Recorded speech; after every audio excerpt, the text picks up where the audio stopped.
Ce matin, nous continuons notre série de prédications intitulée « Les fondements de la création ». Cette série vise à approfondir les fondements de l'être humain, des relations, de la vie de couple, du travail et de la foi, conformément à ce que Dieu avait prévu au départ, qu'il nous a créés. Aujourd'hui, je vais aborder ce thème important, les fondements du travail. Les fondements du travail. La plupart des gens, y compris les chrétiens, ont une vision très positive du travail, n'est-ce pas? Non, c'est l'inverse. La plupart des gens, y compris les chrétiens, ont plutôt une vision très négative du travail. Pourtant, il est important de comprendre ce que Dieu a dit à propos du travail dès la création du monde, pour saisir son intention initiale. Cela nous permettra d'avoir une bonne vision du travail et de mieux vivre selon la volonté de Dieu. Saviez-vous que la première personne à avoir travaillé sur terre est Dieu lui-même? C'est l'une des premières choses que la Bible nous révèle. Nous commençons Genèse chapitre 1 verset 1. Donc, on commence la Bible et on lit ceci. Au commencement, Dieu créa le ciel et la terre. Il crée. On pourrait presque dire, au commencement, Dieu travailla. Dieu travaille, il crée et accomplit toute son œuvre de création par sa parole puissante. Voilà le fondement du travail. Dieu est un Dieu travailleur. Cela fait pleinement partie de sa nature. Il est actif et non oisif. Un autre point, Dieu se réjouit de son œuvre. On voit cela dans le verset 31, toujours de Genèse chapitre 1. Dieu considéra tout ce qu'il avait créé, c'était très bon. Comme nous l'avons vu au début de notre série de prédications, Dieu s'émerveille devant sa création. Tout ce qu'il a créé est bon et cela réjouit son cœur. Tout comme une personne qui travaille toute une semaine et contemple ensuite son œuvre achevée avec satisfaction, Dieu est heureux et satisfait de tout ce qu'il a accompli, des fruits de son travail. Dieu a travaillé 6 jours, puis s'est reposé pour contempler tout ce qu'il avait fait le 7e jour avec une grande satisfaction et joie. Il se délecte de son travail. Il contemple ses œuvres et il dit « c'est très bon ». Un autre point, Dieu travaille pour le bien de sa création.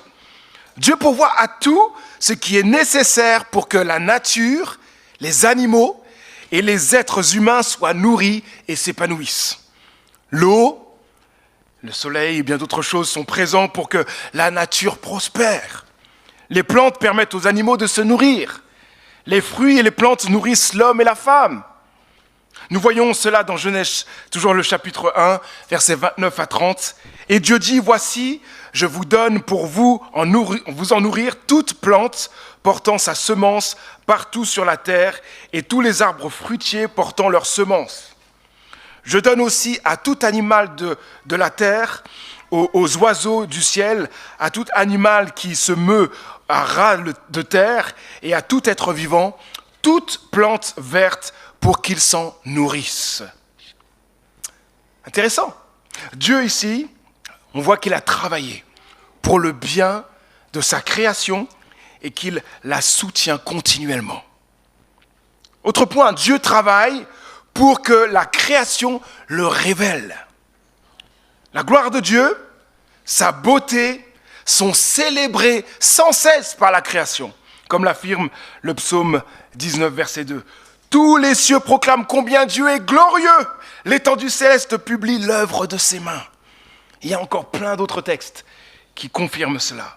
Dieu a donc travaillé pour que sa création le révèle, le glorifie sans cesse.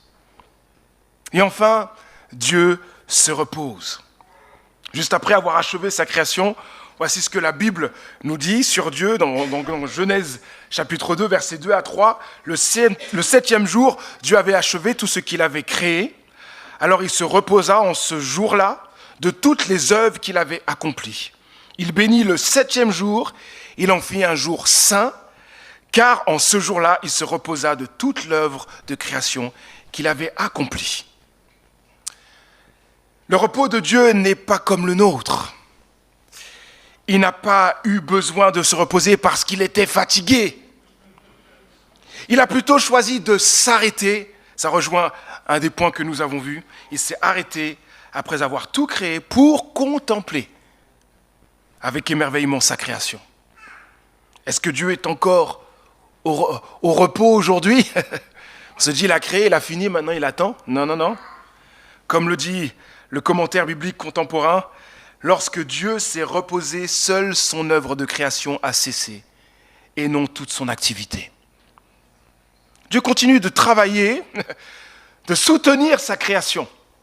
Si on peut encore vivre aujourd'hui, si les plantes poussent, s'il y a encore des êtres qui viennent au jour, d'autres animaux qui viennent, après d'autres qui sont morts, et des êtres humains qui viennent à la vie, c'est parce que Dieu soutient sa création.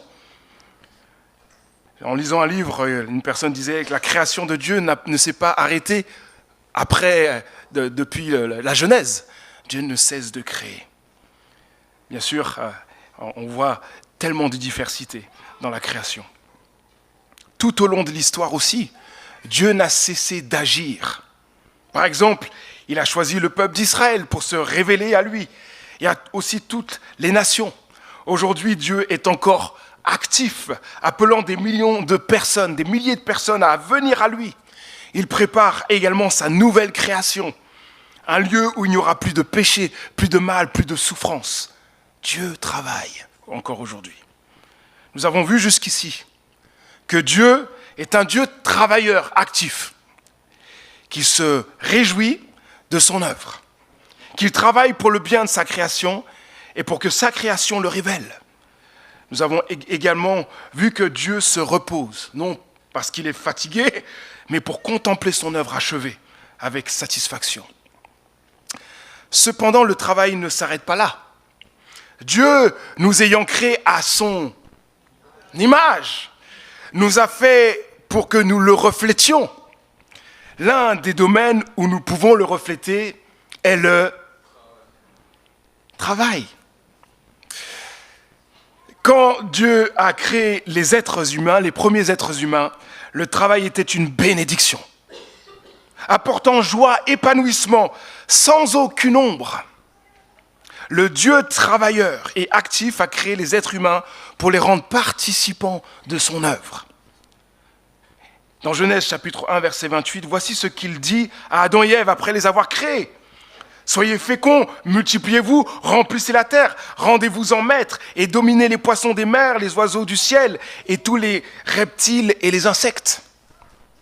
Puis dans Genèse 2, verset 15, voici ce que Dieu fait. L'Éternel Dieu prit l'homme et l'établit dans le jardin d'Éden pour le cultiver et le garder.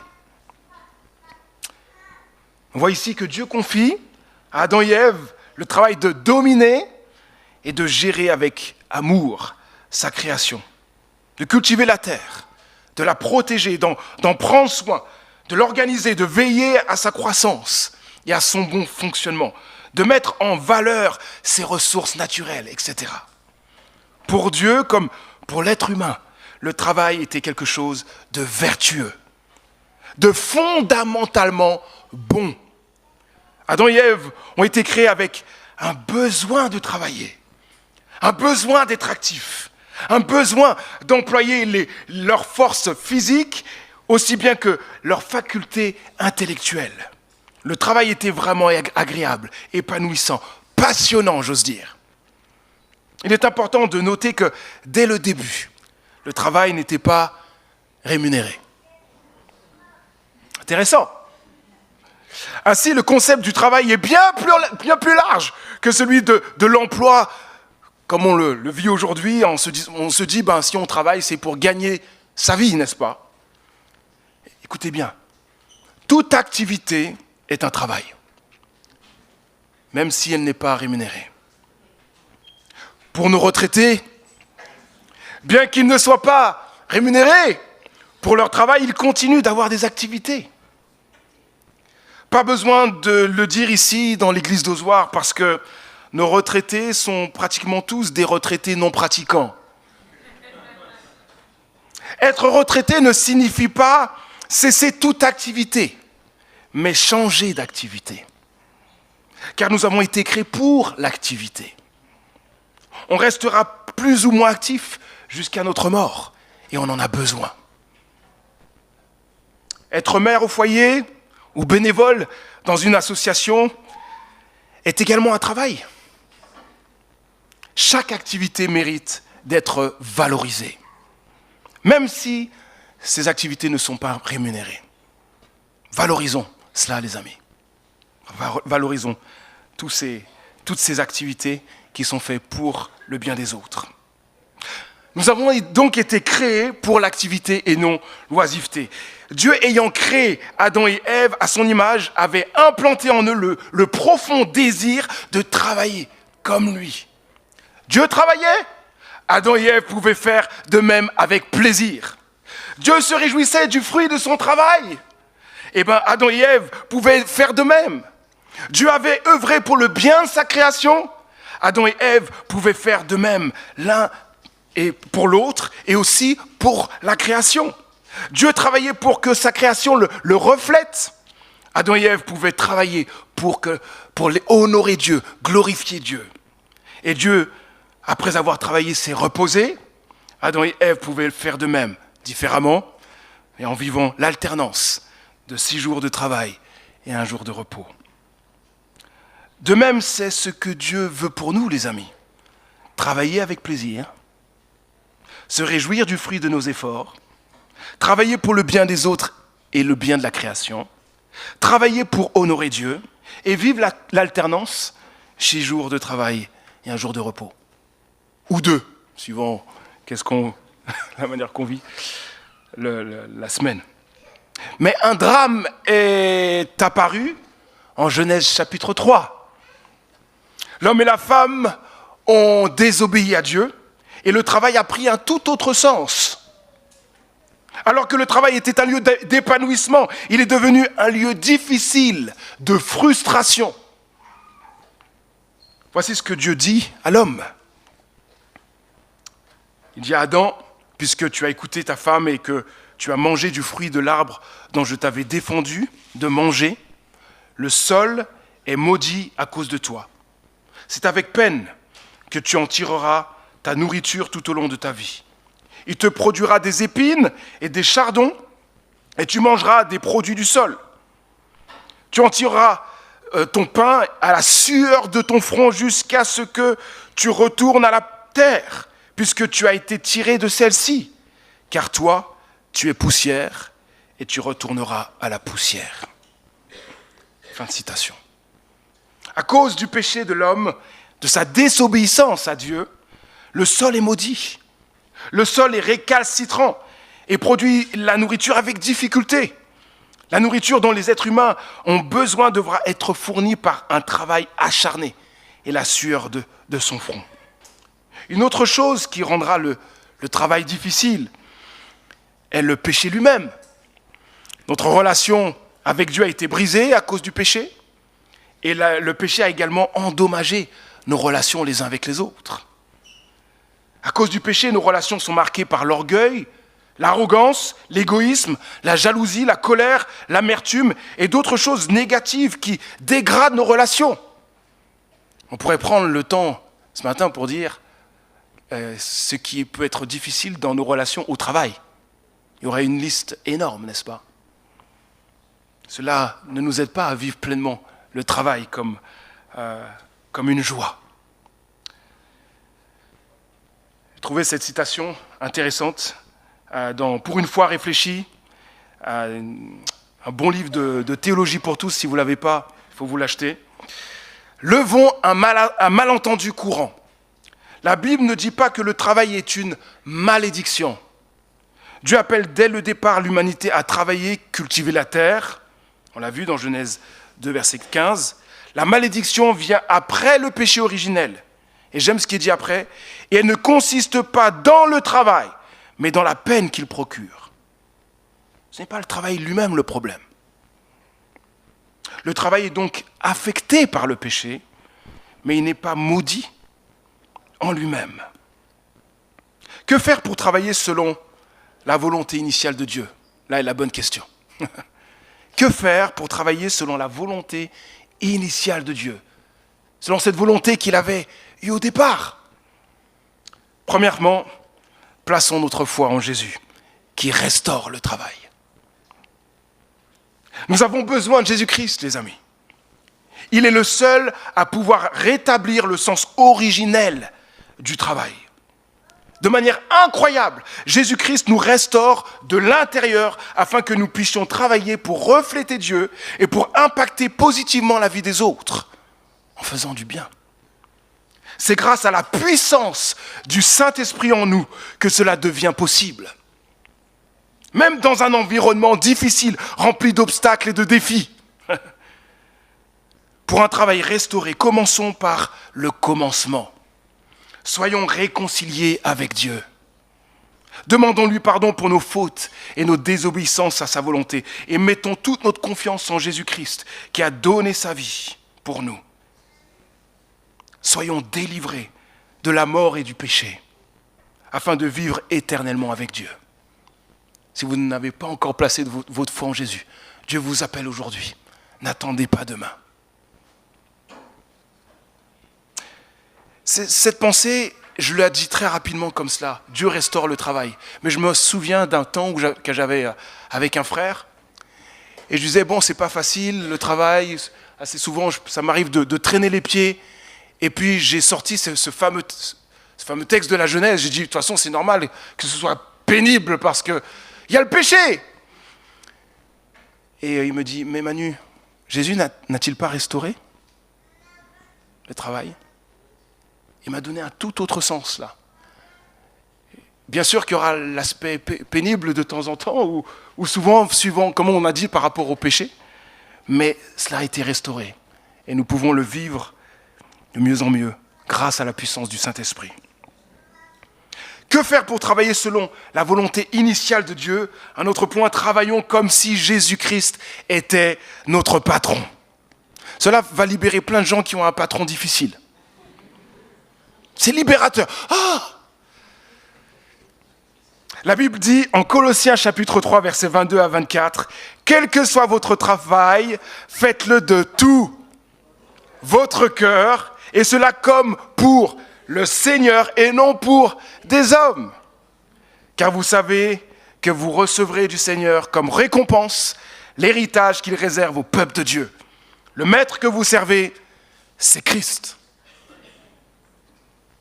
Quel immense honneur Dieu nous fait en nous permettant d'être à son service et en plus de pouvoir être récompensés par sa grâce alors que nous ne méritons rien de sa part. Savoir que nous travaillons pour le Dieu de l'univers qui a créé les cieux et la terre. Savoir que nous travaillons pour ce Dieu qui a donné sa vie pour nous à la croix par Jésus-Christ.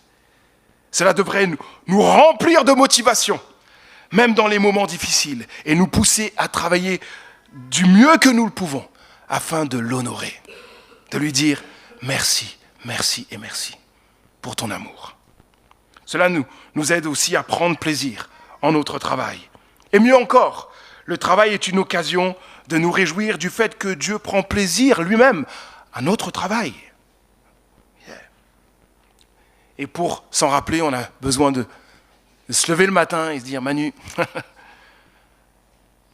Manu, tu travailles pour Jésus, qui a donné sa vie. Ça nous fait travailler différemment quand on se rappelle et on garde cela en tête, n'est-ce pas? Une autre pensée. Que faire pour travailler selon la volonté initiale de Dieu? Travaillons pour le bien des autres. Nous pouvons facilement négliger cette pensée en fonction du type de travail que nous faisons. Si nous sommes dans un travail où nous sommes très en contact avec les gens, Ça peut nous aider là. Mais quand vous êtes tous les jours avec des boulons ou en train de préparer je ne sais quoi et que vous avez très peu de relations autour de vous, cela peut être plus compliqué. Pourtant, en finalité, chaque travail contribue au bien commun d'une manière ou d'une autre. Voici ce que Jésus-Christ a dit à propos de notre vie quotidienne dans Matthieu chapitre 5, versets 13 à 16. Vous êtes le sel de la terre. Vous êtes la lumière du monde. Que votre lumière brille devant tous les hommes pour qu'ils voient le bien que vous faites et qu'ils en attribuent la gloire à votre Père céleste. Texte fort. Dieu nous appelle à être le sel et la lumière du monde, non parce que c'est nous la lumière du monde, mais parce que nous reflétons Christ, qui est lui-même lumière du monde. Et comment ? En faisant le bien. Il veut que toute notre vie, même notre travail, soit marqué par le bien que nous faisons aux autres. Alors travaillons en étant des exemples d'amour, d'espoir, de justice, d'intégrité, de vérité, de compassion et de souci aux autres. Travaillons pour bénir autant de personnes que possible dans notre vie quotidienne. Vous savez que la plupart du temps que nous passons, c'est au travail. Donc, il y a suffisamment de temps pour faire du bien aux autres, n'est-ce pas ? Et j'aime cette citation du théologien John Wesley que Jay m'a rappelé cette semaine. Fais tout le bien que tu peux, par tous les moyens que tu peux, de toutes les manières que tu peux, dans tous les endroits que tu peux, à chaque moment que tu peux, aussi longtemps que tu peux. Si on n'a pas compris, il y a un problème. J'ai essayé de faire en mode rap. C'est l'ancien rappeur qui se réveille. Ça, c'est un petit secret. Hein. J'ai fait beaucoup de rap dans mon passé. Un petit chapitre que je ferme. Mais ça ne veut pas dire que je n'aime plus le rap. Cela doit être l'objectif de nos journées, les amis. Ce qui est écrit ici. Dans notre travail. Dans notre travail. Mais Manu, c'est difficile, tu te connais. Oui, mais on l'a dit tout à l'heure, par la puissance du Saint-Esprit, en dépendant de l'œuvre de Dieu en nous. Que faire pour travailler selon la volonté initiale de Dieu ? Un autre point, travaillons avec la conviction que le travail n'est jamais vain. Le travail que nous faisons n'est jamais vain. 1 Corinthiens chapitre 15, verset 58, vous verrez dans quelle direction le travail n'est pas vain. Mes chers frères et sœurs, soyez fermes, ne vous laissez pas ébranler, travaillez sans relâche pour le Seigneur, sachant que la peine que vous donnez au service du Seigneur n'est pas inutile. Quand on travaille pour le Seigneur, cela n'est jamais inutile, n'est jamais vain. Aucune œuvre faite pour Dieu n'est vaine. Alors, vous pourriez me dire après, mais oui, mais Manu, je travaille, mais je travaille pas à l'église, je suis pas missionnaire, je suis pas pasteur, donc je travaille pas pour Dieu. Erreur. Certains chrétiens pensent que travailler pour Dieu ne se limite que à l'église. Et cela n'est pas une bonne chose, les amis. Ça ne se limite pas à l'église. Il est important de se rappeler que tout travail, qu'il soit à l'intérieur ou à l'extérieur de l'église, peut et doit être pour Dieu, fait pour Dieu, pour œuvrer pour lui. Considérons le travail comme une vocation divine. C'est ce que je dis, c'est ce qu'on a vu au départ, c'est que Dieu a voulu dès la création. Et nous pouvons même considérer notre travail comme un ministère devant Dieu. Dieu nous appelle à être des exemples dans notre travail, à porter sa parole dans notre travail, avec sagesse, à partager l'évangile.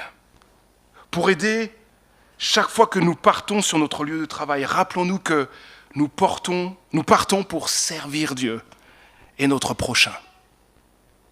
Prions pour être des lumières et prions pour toutes les personnes avec qui nous travaillons, afin qu'elles connaissent Jésus-Christ. Et je ne l'ai pas dit tout à l'heure, mais et agir pour le bien de l'autre, c'est servir Dieu. Quand je sers mon prochain, je sers Dieu. Autre point, que faire pour travailler selon la volonté initiale de Dieu ?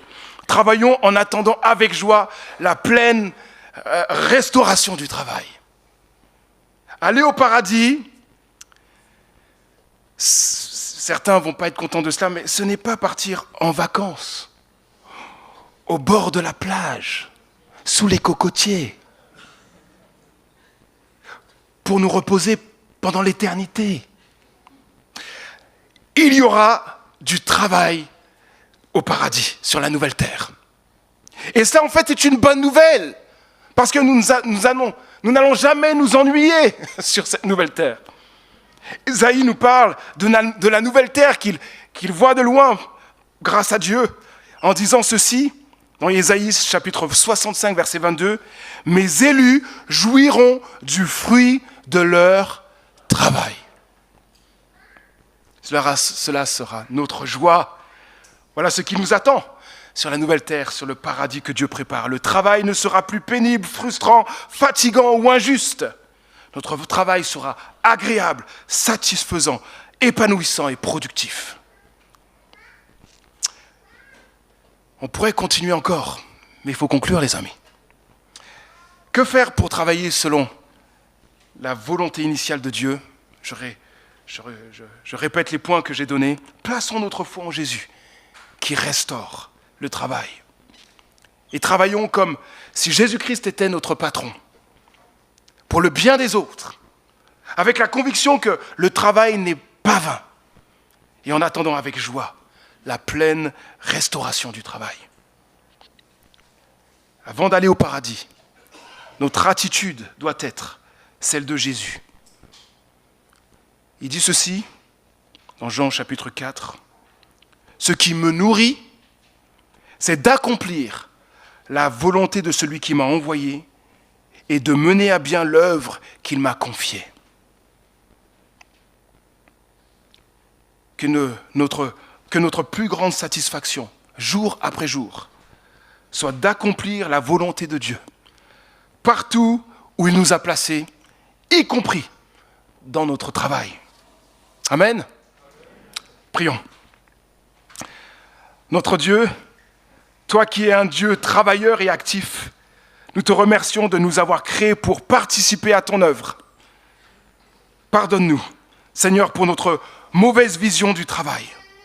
Redonne-nous une vision juste du travail, pour le voir non comme une malédiction, mais comme une bénédiction. Que le travail ne soit pas une idole dans nos vies, et qu'il ne soit pas non plus entravé par notre paresse. Aide-nous à travailler avec la conviction que Jésus-Christ est notre patron. C'est lui le maître. Et nous avons un bon maître qui nous aime d'un amour incroyable. Aide-nous à travailler avec la conviction que, oui, que Jésus-Christ est notre patron et à œuvrer pour le bien des autres, en sachant que notre travail n'est jamais vain. Et en attendant avec joie la pleine restauration du travail. Peut-être qu'à la lumière de cette prédication, certains doivent changer de travail pour mieux t'honorer. D'autres doivent peut-être vivre le pardon dans une relation. Ou se libérer de l'amertume, de médisance. D'autres encore doivent changer d'attitude pour mieux te refléter. Certains doivent ralentir et apprendre à se reposer. Être chacun là où il en est. À faire les changements nécessaires pour mieux t'honorer et agir pour le bien des autres. Nous prions pour ceux et celles pour qui il est difficile de trouver un travail en ce moment. Pourvois ce besoin. Nous comptons sur toi, notre Dieu. Que nous soyons, par la puissance de ton esprit, des exemples d'amour, d'espoir, de justice, d'intégrité, de vérité, de compassion et de souci des autres, partout, y compris dans notre travail. Que notre désir constant à tous soit de t'honorer et de servir les autres partout, afin que tu sois toujours plus glorifié et afin que davantage de personnes soient transformées par l'Évangile. Merci pour ton œuvre en nous. Au nom de Jésus. Amen.